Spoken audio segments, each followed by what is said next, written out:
skandali i aeroportit të Vlorës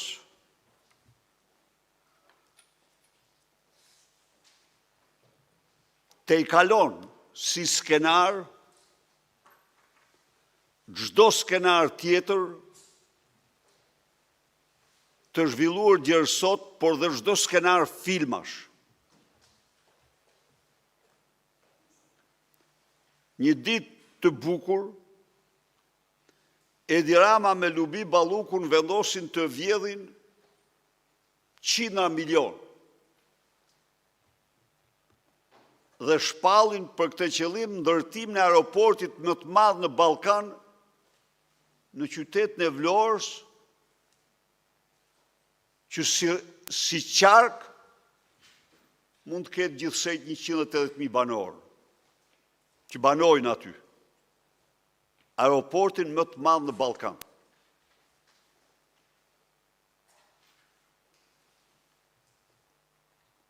Dy ministra refuzojnë në mënyrë të prerë të firmosin për këtë mashtrim më të madhin në Ballkan. Sepse për shkak të atij që quhet high risk, kishin përcaktuar aty 120 milion garanci biletash, që dojnë ndalin njëri me tjetrin.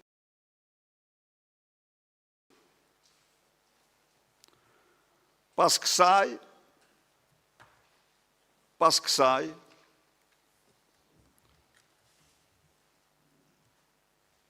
përsëritet tenderi dhe nuk është më 120, por 140 milion euro garanci biletash. Dhe me qenë se ligji kombëtar dhe ndërkombëtar e kërkon që në rast në aeroporteve t'jenë kompani me ekspertizë të certifikuar në ndërtimin e tyre, thirret një kompani turke që e kishte këtë eksperiencë.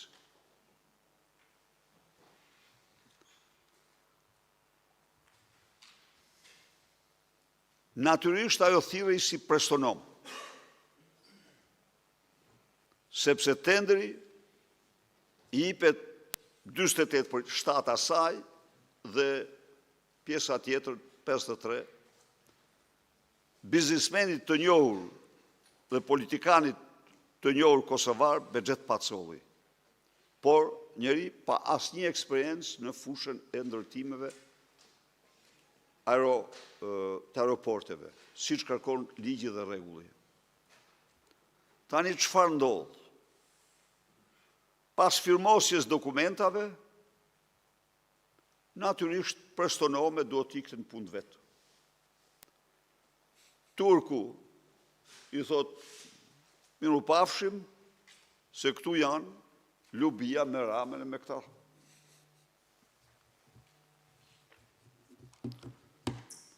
Si rezultat,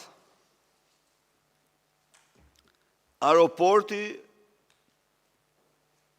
që kushton me çmimet më të fryra mbi tokë 105 milion euro, takspaguesit shqiptar do paguajnë 140 milion euro për 10 vitet e para. Dhe koncesionari për 30 vite fiton 700 milion euro. Nuk mund të ketë një akt më korruptiv se sa ky. Ndaj dhe tani që po vjen fundi, tani kërkojnë aksionet.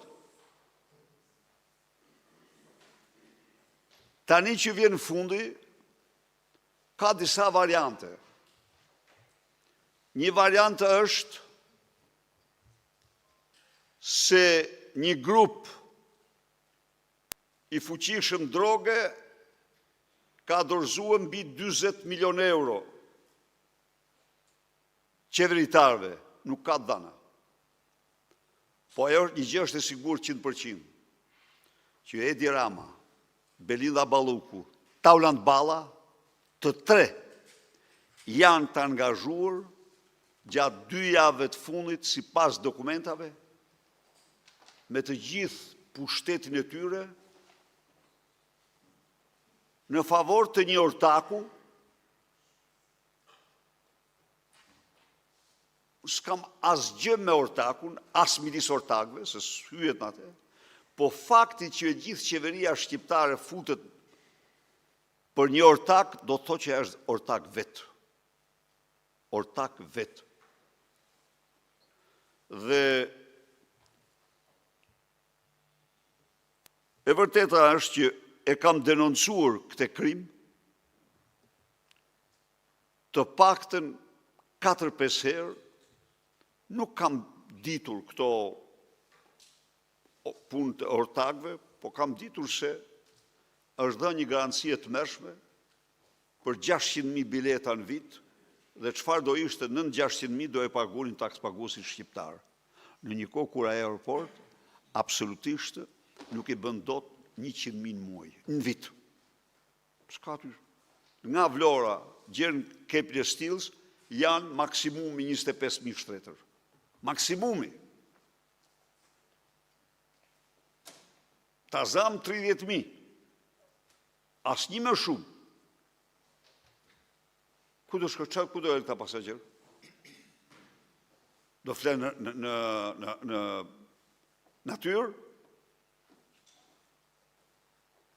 Plus që nga Saranda, me atë rrugë, më mirë të bie të shkosh nga Tepelena së Saranda, e tjerë me radhë. Pra, ky është një gjë të mërshme, një gjobe të mërshme që u bëjnë takspaguesve shqiptarë. Edhe ju kujtohet se si ajo, për të mbuluar vjedhin e saj, u thoshte shqiptarëve që ky është aeroporti më i madh i Ballkanit. Shko, bëj pistën edhe 500 metra më të madhe dhe del aeroporti më i gjatë në Europë. Ç'do thot ajo?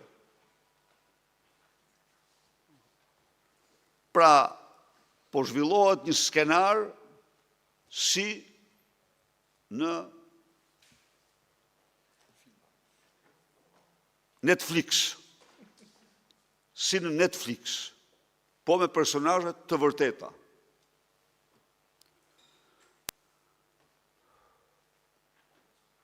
Kthehemi tek problemet tona. Ishte ngjarje e një rëndësie